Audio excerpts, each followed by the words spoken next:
नमस्ते बच्चों। आज हम करेंगे मेघाए सर्वेश्वर दयाल सक्सेना द्वारा लिखित कविता। ये कविता जैसे कि इसका नाम है बता रहा है कि मेघों के बारे में है। आपको ये कविता जब आप पढ़ेंगे तो आपको बहुत मजा आएगा।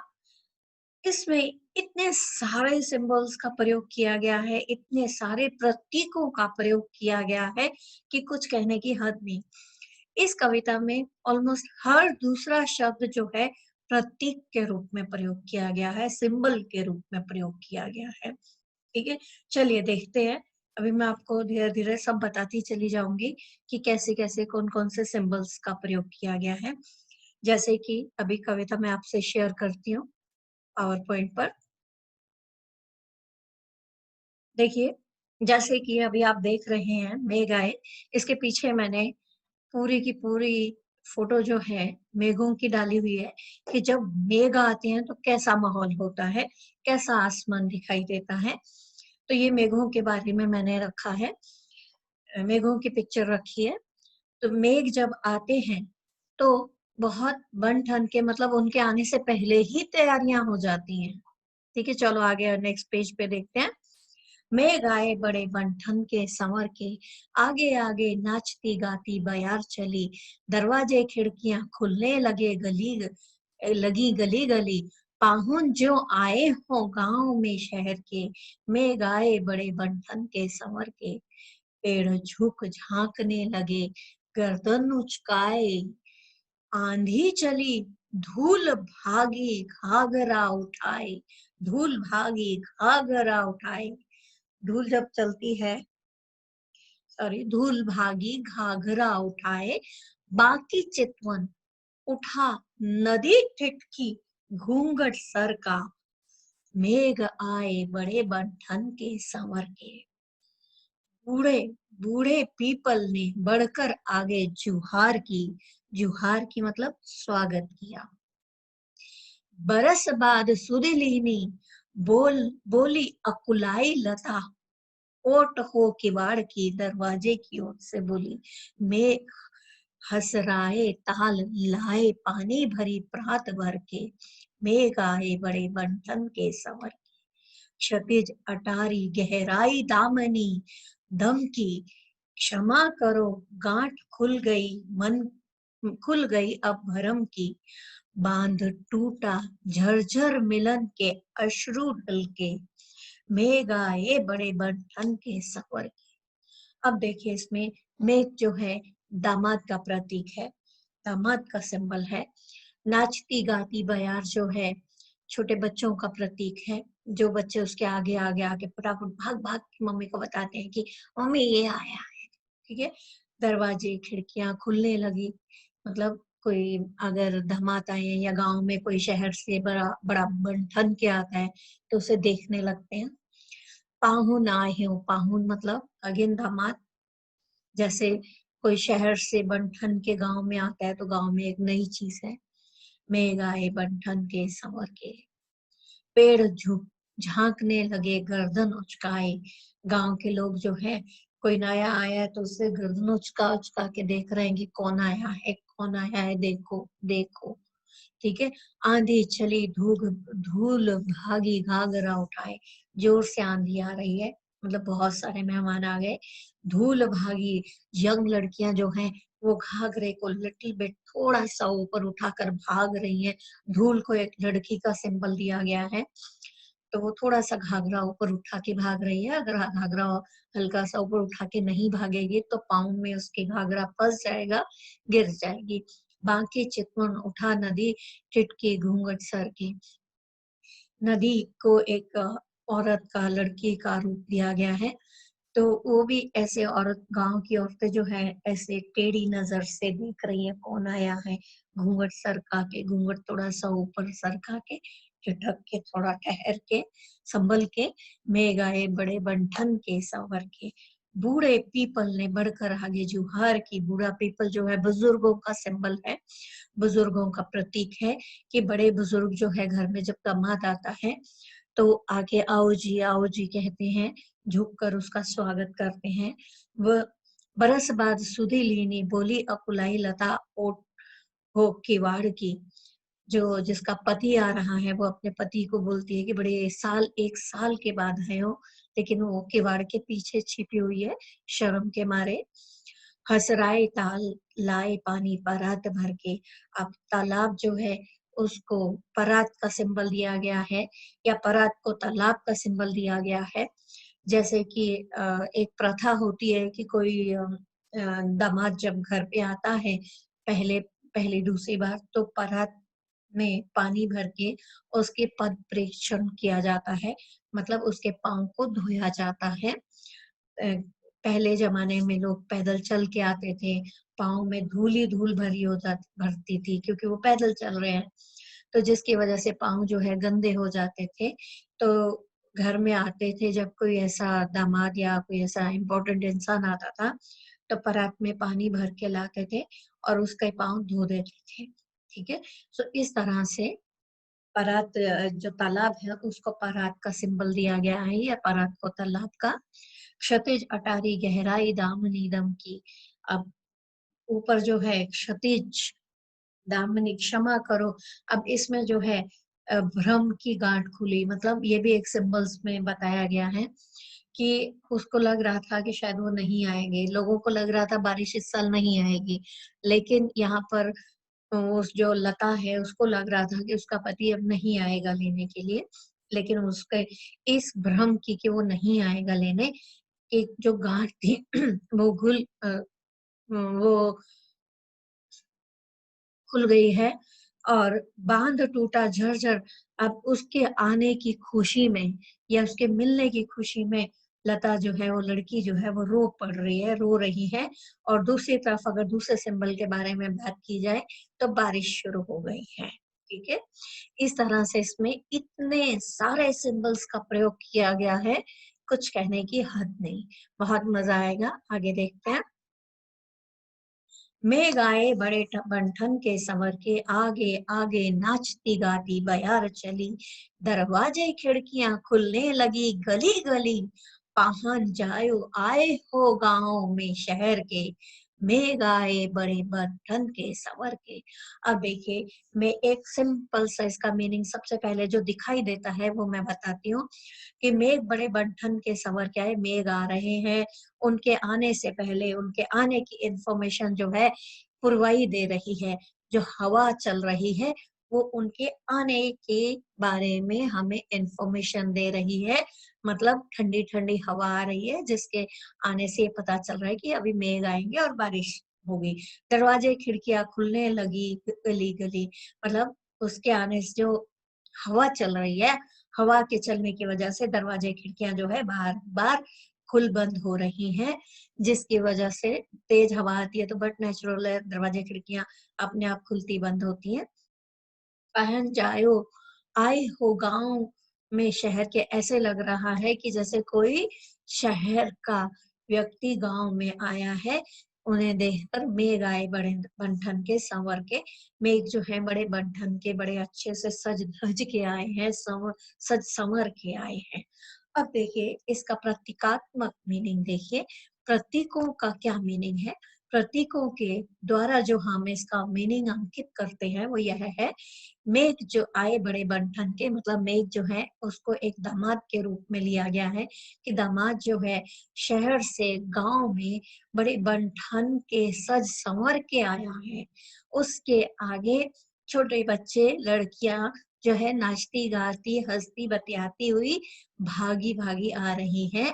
उसके आने से गांव की जो औरतें हैं वो जो है खिड़कियां खोल के ऐसे देख रही हैं, दरवाजे खिड़कियां खोल के देख रही हैं कि कौन आया है शहर में। गांव में शहर का कौन सा व्यक्ति आया है।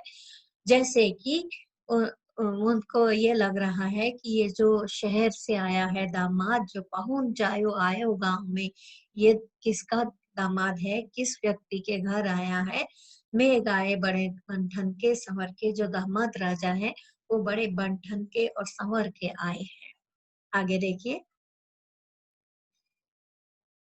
पेड़ झुक झांकने लगे गर्दन उचकाए, आंधी चली धूल भागी घाघरा उठाए, बाकी चितवन चिटकी घूंघट सर के, मेघ आए बंठन के सवर के। अब देखिए पेड़ जो है, आसपास पेड़ जो है, पेड़ पेड़ का सिंबल, सिंपल पेड़ पहले नॉर्मल बताऊंगी। पेड़ जो है बारिश के आने से, हवा के चलने से पेड़ जो है बार बार झुकते हैं। ऐसे लगता है कि जैसे वो बारिश के या मेघों की राह देख रहे थे, ऐसे उचक उचक के। जब आंधी चलती है, आंधी जोर से चल रही है, ऐसे लग रहा है जैसे कोई लड़की घाघरा उठा के भाग रही हो। और उसके चलने से तेजी से हवा आ रही है, बारिश आ रही है, ऐसे लग रहा है कि कोई यंग औरत या औरतें जो है गांव की, वो घूंघट सरका के देख रही हो। मेघ आए बंठन के सवर के। अब इसका सिंबल्स का प्रतीकात्मक मीनिंग देखिए। पेड़ जो है बड़े बुजुर्गों के लिए सिंबल लिया गया है। गांव के बड़े बुजुर्ग जो हैं वो झुक रहे हैं कि दामाद आया है उसके स्वागत में। और कुछ जो लोग हैं वो गर्दनें उचका कर ऐसे ऊपर हो होकर देख रहे हैं कि कौन आया है। अब आंधी चली धूल भागी घाघरा उठाए। अब बच्चे जो है कुछ आगे भाग रहे हैं और एक जवान लड़कियां जो है, यंगस्टर्स जो है 15-16 साल की, उन्होंने घाघरा पहना हुआ है और वो घाघरे को थोड़ा सा ऊपर उठाकर भाग रही हैं जल्दी से बता सके। और धूल भागी घाघरा। अब धूल को घाघरे का सिंबल क्यों दिया गया है? धूल एक लड़की का सिंबल भी है। और धूल जो है नॉर्मल धूल के बारे में भी कह रहा है कि जैसे नॉर्मल धूल जब उड़ती है बारिश आने से पहले, तो एक बवंडर का रूप लेती है, ऐसे गोल गोल घूमती है बवंडर की तरह। तो वो बावंडर को, जो कवि है उन्होंने उस बावंडर को घाघरे का रूप दिया है। ठीक है। अब देखिए बाकी चितवन उठा चिटकी सुर घूंघट सर के। अब जो बाकी चितवन मतलब बाकी टेढ़ी नजरों से गांव की औरतें जो है घूंघट को थोड़ा सा सरका के पीछे टेढ़ी नजरों से देख रही हैं कि कौन आया है। मेघ आए बंठन के संवर के। मेहमान दामाद राजा जो है वो बड़े बंठन के सज संवर के गांव में आए हैं शहर से। आगे देखिए।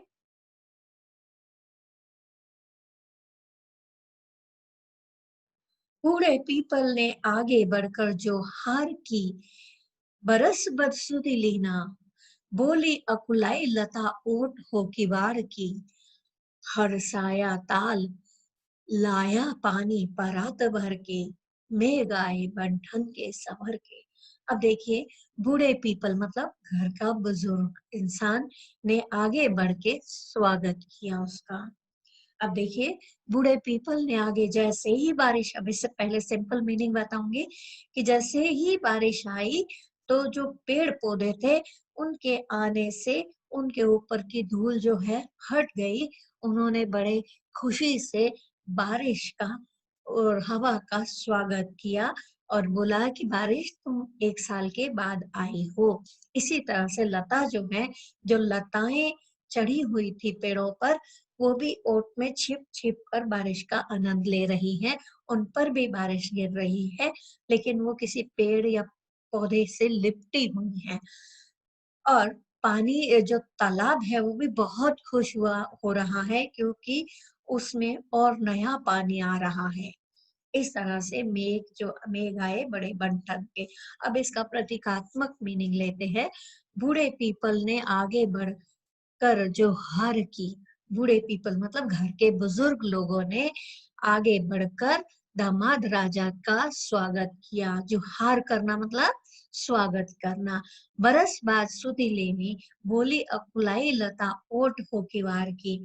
उसकी जो पत्नी है वो किवाड़ की ओट में, दरवाजे की ओट में छिपी हुई है और शर्मा कर बोल रही है कि एक साल के बाद आपने मेरी सुध ली, बहुत समय के बाद आप आए। आगे देखिए। हर साया ताल लाया पानी भरात भर के। जो उसका पत्नी का जो भाई है या उसका सगा संबंधी है, वो एक परात में पानी लेकर आए ताकि वो दामाद राजा का स्वागत कर सके, उसके पांव धो सके, पांव प्रेक्षण कर सके। मैं गाए बन ठन के संवर के, में दामाद राजा जब आए वो बहुत बन ठन के सच संवर के गांव में आए हैं। आगे देखिए। अब देखिए, क्षितिज अटारी गहराई दामनी दम की, क्षमा करो गांठ खुल गई भ्रम की, बांध टूटा झरझर मिलन के अश्रु ढर के, मैं गाए बन ठन के संवर के। अब क्षितिज में जो है, क्षितिज क्या जगह है? क्षितिज ऐसी जगह है जहां धरती और आसमान मिलते हुए दिखाई दे रहे हैं। अब कवि कहते हैं कि जहां ऐसा लग रहा है कि जहां धरती और आसमान मिल रहे हैं वहां पर जोर से बिजली कड़की है, और ये भ्रम टूट गया कि अब बारिश नहीं आएगी। बारिश आ गई, जोर से बारिश आई और मेघ आए बन ठन के। ये सिंपल मीनिंग है कि बारिश आ गई है।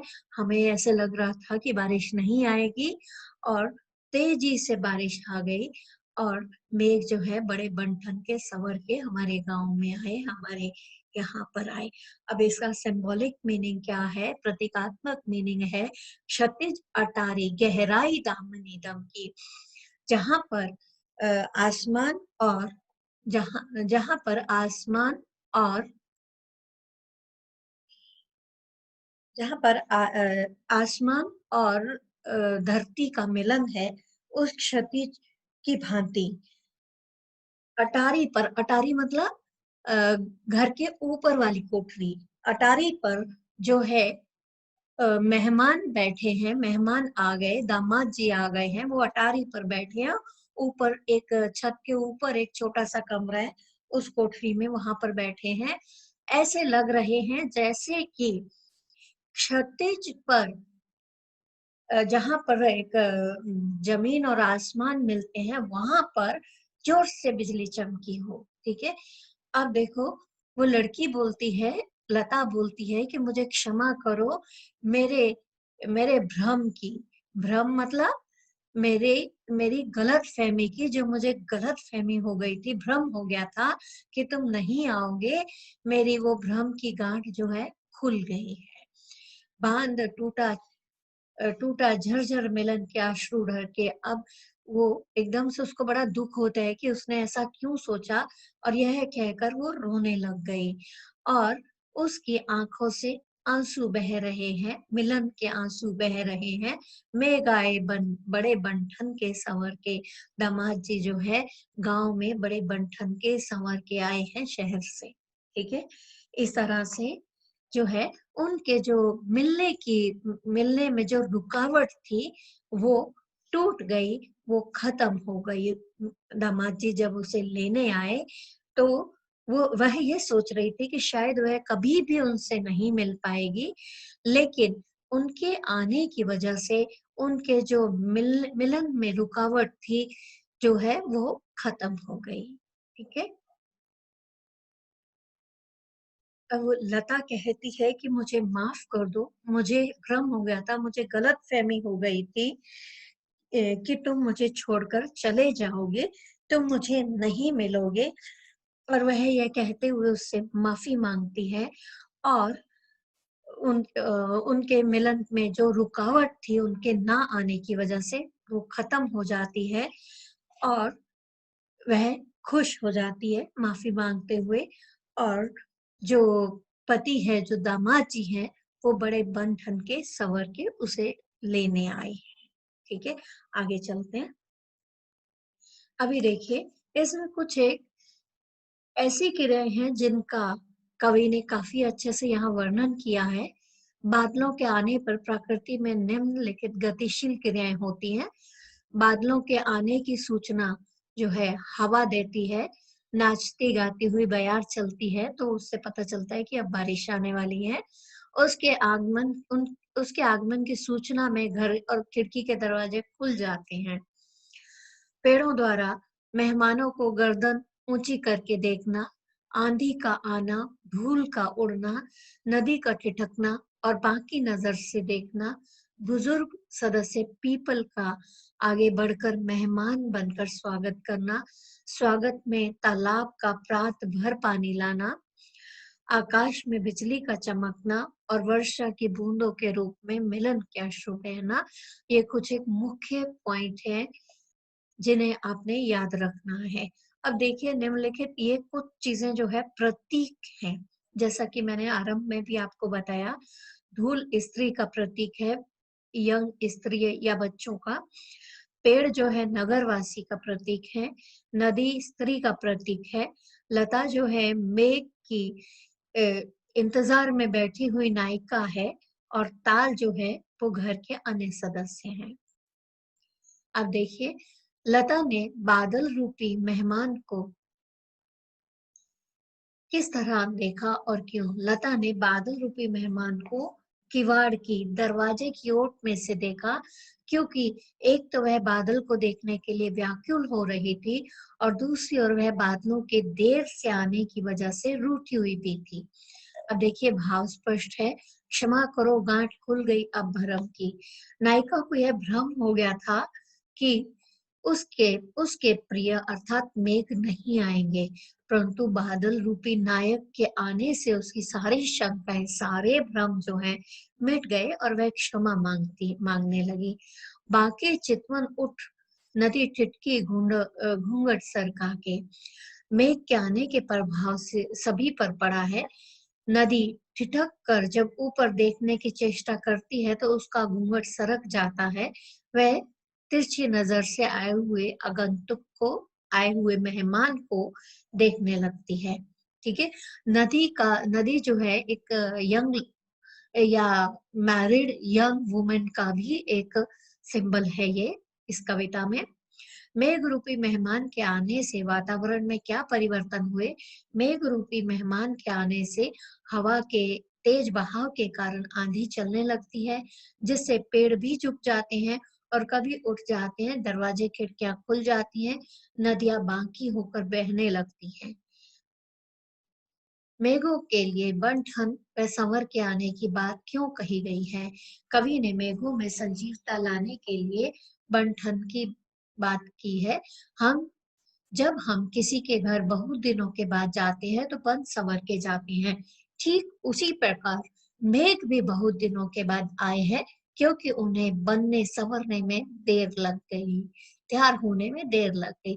अब इस कविता में बहुत सारी चीजें जो है मानवीयकरण तथा रूपक अलंकार का उदाहरण दिया गया है। मानवीयकरण बहुत सारी चीजों का हुआ है। मेघ आए बड़े बंठन के संवर के, ये मेघों का मानवीयकरण हुआ है। नाचती गाती बयार चली, ये भी इसका मानवीयकरण हुआ है, बयार का भी। पेड़ झुककर झांकने लगे, ये पेड़ों का भी मानवीयकरण हुआ है, जैसे बुजुर्ग के रूप में। धूल भागी घाघरा उठाए, धूल का भी मानवीयकरण हुआ है, यंग लड़कियां जो आगे आगे भाग रही हैं। अकुलाई लता बोली अकुलाई लता, लता का भी मानवीयकरण हुआ है। वह वो और लड़की है वो नायिका के रूप में। हर्षाए ताल लाया पानी परात भर के, तालाब का भी मानवीयकरण हुआ है। अब देखिए रूपक अलंकार, मतलब क्षतिज गहरी, अटारी गहराई, दामनी दम की। इसमें जो है रूपक अलंकार है। इस क्षतिज रूपी अटारी, दामनी बिजली रूपी, दामिनी दम की। ठीक है, ये रूपक अलंकार है। आगे चलिए। कविता में जिन जिन रीति रिवाजों का मार्मिक चित्रण हुआ है उनका वर्णन कीजिए। गांव में मेहमान चाहे किसी के भी घर आए, परंतु उत्सुकता और उल्लास पूरे गांव में होता है। सभी लोग अपने अपने तरीकों से मेहमान के स्वागत में जुट जाते हैं। गांव की स्त्रियां मेहमान से पर्दा करने लगती हैं। बुजुर्ग झुक कर उनका स्वागत करते हैं। पैरों को धोने के लिए परात में पानी लाया जाता है। इस प्रकार गांव के कुछ रीति रिवाजों का यहाँ पर वर्णन हुआ है। आगे देखिए। कविता में कवि ने आकाश में बादल और गांव में मेहमान के आने का जो रोचक वर्णन किया है उसे लिखिए। ये पूरा आपका केंद्रीय भाव है कविता का। इसे केंद्रीय भाव के रूप में भी लिया जा सकता है। कविता में मेघ और दामाद के आगमन में समानता बताई गई है। गांव में मेघ आते हैं तो सारे लोग खुशियां मनाते हैं, अपने अपने खिड़की और दरवाजे मेघों के दर्शन के लिए खोल देते हैं। प्रकृति के सारे अंग भी जैसे उसके स्वागत के लिए तैयार बैठे हैं, जैसे आंधी का उठना, धूल का अपना घाघरा उठाकर भागना, नदी का बाकी नजर से देखना आदि। ठीक उसी प्रकार गांव में दामाद के आने पर भी उल्लास और उमंग का माहौल छा जाता है। स्त्रियां ओट से दामाद को तिरछी नजर से देखती हैं, बड़े बुजुर्ग दामाद का स्वागत पर सम्मान के साथ करते हैं। अब देखिए सुन काव्य से पाहुन जो आए हो गांव में शहर के, मेघ आए बंठन के संवर के। प्रस्तुत पंक्तियों में पाहुन अर्थात दामाद के रूप में प्रकृति का मानवीयकरण हुआ है। कवि ने प्रस्तुत कविता में चित्रात्मक शैली का उपयोग किया है। इसमें बादलों के सौंदर्य का मनोरम चित्रण हुआ है। कविता की भाषा सरल व सहज है, साथ ही ग्रामीण शब्दों का बहुत अधिक इस्तेमाल हुआ है, बहुत अधिक प्रयोग हुआ है। जैसे कि पाहुन, यहाँ पर बन ठन में बन के बार बार आवृत्ति हुई है, अनुप्रास अलंकार है। आईसीएसई बोर्ड में अलंकार हमारे नहीं है, फिर भी मैंने इसमें ये समझाया है। आगे देखते हैं। वर्षा के आने पर अपने आसपास के वातावरण में हुए परिवर्तनों को ध्यान से देखकर एक अनुच्छेद लिखिए। ये एक छोटा सा इसके बारे में एक्सप्लेनेशन लिख सकते हैं कि वर्षा के आने पर क्या होता है। वातावरण में ठंडक बढ़ जाती है, पेड़ पौधों पर जमी धूल जो है बह जाती है या उड़ जाती है, पेड़ पौधे तरोताजा दिखाई देते हैं, सड़कें चमकने लगती हैं, सड़कों पर छाते रेनकोट दिखने लगते हैं। हाँ, ऐसा लगता है चारों तरफ हवा जो है ऐसी फ्रेश बहने लगती है, गड्ढों में पानी भर जाता है। अच्छा, अपने बॉम्बे जैसी जगह में तो ट्रैफिक जाम भी हो जाता है, बच्चे हल्ला मचाते हैं, उनको जगह जगह जो है बड़े भरे हुए गड्ढों में नाव छोड़नी होती है कागज की बनी हुई, इसलिए वो भागते हैं बाहर। इस प्रकार वर्षा के आने पर पूरा का पूरा वातावरण जो है आनंदमय हो जाता है, उल्लास से भर जाता है। कवि ने पीपल को ही बड़ा बुजुर्ग क्यों कहा है, पता लगाएंगे। कवि ने पीपल को बड़ा बुजुर्ग इसलिए कहा है कि उसकी सबसे वृक्षों में सबसे अधिक आयु जो है पीपल की होती है, इसलिए उसे बड़ा बुजुर्ग कहा है। गांव में पीपल की पूजा भी की जाती है। गांव में पीपल वृक्ष का होना अति अनिवार्य भी माना जाता है, इसलिए पुराना और पूजनीय होने के कारण पीपल को जो है बड़े बुजुर्ग की संज्ञा दी गई है। कविता में मेघ को पाहुन के रूप में चित्रित किया गया है। हमारे यहाँ अतिथि को या दामाद को विशेष महत्व प्राप्त है, लेकिन इस परंपरा में परिवर्तन आया है। आपको इसके क्या कारण नजर आते हैं? देखिए, अब आज की डेट में कोई जल्दी से पद प्रक्षेपण नहीं करता, पद नहीं धोता है। पद मतलब पाँव, पाँव को आजकल नहीं ऐसे करते हैं दामाद के साथ। एक पहला वक्त था कि ऐसा किया जाता था। आज के बदलते परिवेश में अतिथि देवो भव की परंपरा में भी बदलाव आया है। इसके कई कारण हैं, जैसे संयुक्त परिवारों का टूटना, शहरीकरण, पाश्चात्य संस्कृति की ओर बढ़ता झुकाव, महंगाई और व्यस्तता, ऐसे कुछ कारण हैं जिसके फलस्वरूप आज का मनुष्य केवल अपने बारे में ही सोचता है। उसके पास दूसरों को देने के लिए समय है, ना इच्छा है, दोनों का ही अभाव है। परिणाम स्वरूप परंपरा धीरे धीरे गायब होती चली जा रही है। अब देखिए कुछ मुहावरों का प्रयोग हुआ है। बन ठन के, सज संवर के, सुधि लेना, खबर लेना, मिलने के अश्रु, मिलने की खुशी, गांठ खुलना, मन का मैल दूर होना, बांध टूटना, धैर्य समाप्त होना। ये इन मुहावरों का प्रयोग किया गया है इसमें। आगे देखते हैं। अब देखिए अवतरण पर आधारित प्रश्न। मेघ आए बन ठन के, संवर के, घूंघट सर खाए। अब देखिए इसमें आगे चलते हैं। मेघ की तुलना किससे की गई है? मेघ कब, किस प्रकार और कहाँ आ रहे हैं? मेघ की तुलना अतिथि से की गई है। मेघ वर्षा ऋतु में गांव की ओर आ रहे हैं। मेघ सज धज के आ रहे हैं, उनको आने में थोड़ा समय लग गया क्योंकि वो समय उन्होंने सजने संवरने में गवा दिया। मतलब बारिश आई पर थोड़ी लेट आई। मेघ के आगमन पर गांव के दृश्य का वर्णन कीजिए। मेघ अतिथि के रूप में सज संवर कर आ रहे हैं। उनके आने पर हवा सुहावनी होकर नाचते गाते बहने लगती है। गांव की हर गली और हर दरवाजे की खिड़कियां और दरवाजे खुलने लगते हैं। शहर में गांव शहर से गांव में अतिथि के आने पर गांव में चारों ओर हर्ष और उल्लास का माहौल छा जाता है। पेड़ और आंधी मेघ को किस प्रकार निहार रहे हैं। मेघ के आने पर जो पेड़ झुके हुए थे वे भी उन्हें देखने के लिए उत्सुक थे। उत्सुकतावश वे अपनी गर्दन उठा उठाकर मेघों का घेरना देख रहे हैं। नदी भी अपनी तिरछी आंखों से मेघों को निहार रही है और मन ही मन प्रसन्न हो रही है। मानो ऐसा प्रतीत हो रहा है जैसे कोई प्रेतमा अपने प्रीतम को चोरी चोरी देख रही हो। आगे देखिए, लता किवाड़ लता किवाड़ की ओट में क्यों खड़ी है, वह किस से क्या शिकायत कर रही है।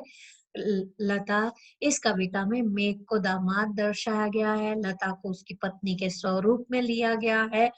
मेघ रूपी पति के आने पर लता लज्जा व शर्मा जाती है और सबके सामने प्रत्यक्ष प्रस्तुत न होकर किवाड़ की ओट में ही उसे निहारती है। लता मेघ से देर से आने की शिकायत करती है और उनके देर से आने का कारण पूछती है। लता के प्रसन्न होने का क्या कारण है। लता ने प्रसन्नता पूर्वक क्या किया। ग्रीष्म ऋतु के कारण ताल पूरी तरह से सूख गए हैं। मेघ के आने के कारण वर्षा मेघ आने के कारण वर्षा आने के कारण तालाब पूरी तरह से भर जाएंगे।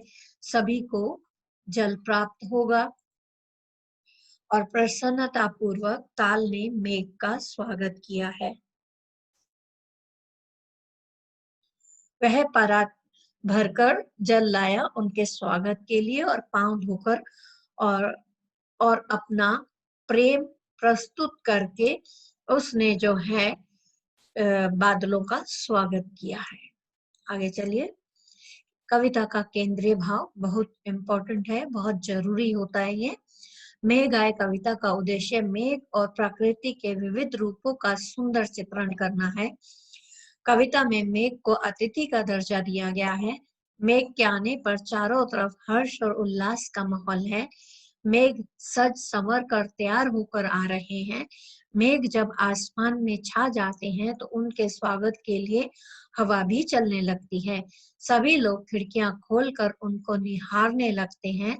हवाओं के तेज बहने के कारण धूल उड़ने लगती है। पेड़ों की डालियां उत्सुकतावश गर्दन उठाकर उन्हें देख रही हैं। बूढ़ा पीपल मेघ का स्वागत खुशी से करता है, या बूढ़े बुजुर्ग जो है मेहमान का स्वागत खुशी से करते हैं।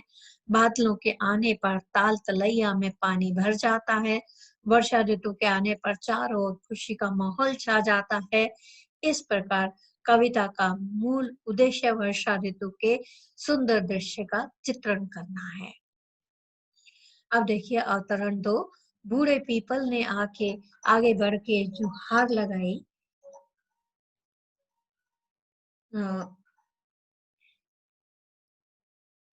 मेघ आए बड़े बन के सवर के, आगे किसके आगे बढ़कर किसका स्वागत किया उसकी जानकारी दीजिए।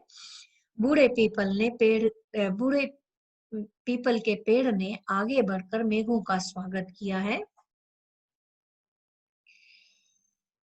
जिस प्रकार घर पर आए मेहमानों को आदर सम्मान देने के लिए उनका स्वागत घर के बड़े बूढ़े करते हैं, उसी प्रकार मेघों का स्वागत भी पीपल के वृक्ष ने किया है। पीपल के लिए बूढ़े शब्द का प्रयोग किया गया है क्योंकि पीपल का पेड़ विशाल और दीर्घजीवी होता है। अकुलाने का क्या अर्थ है। कौन किससे मिलने के लिए अकुला रही है और क्यों। अकुलाने का अर्थ बेचैन है। यहाँ लता अकुला रही है। लता मेघ से मिलने के लिए अकुला रही है क्योंकि वह कई दिनों से मेघों के आने की प्रतीक्षा कर रही है।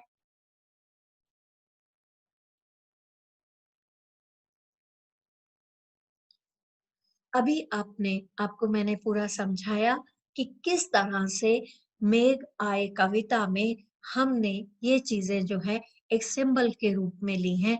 बहुत सारी चीजों के सिंबल आपने देखे हैं कि किस तरह से हम क्या-क्या सिंबल्स का प्रयोग कर सकते हैं जब हम उसकी एक्सप्लेनेशन लिखेंगे या उसका केंद्रीय भाव लिखेंगे। ठीक है, आपने दोनों तरफ की बात कहनी है, एक साइड की बात नहीं कहनी। मतलब केवल लिटरल मीनिंग नहीं लेना है, प्रतीकात्मक मीनिंग भी आपने बताना है, तभी जाकर यह कविता आपकी संपूर्ण होगी। ठीक है, आप केवल वन साइड का मीनिंग बताओगे तो नहीं चलेगा, आईसीएसई बोर्ड में नहीं चलेगा। ठीक है, चलिए ये हो गई हमारी कविता। धन्यवाद, थैंक यू।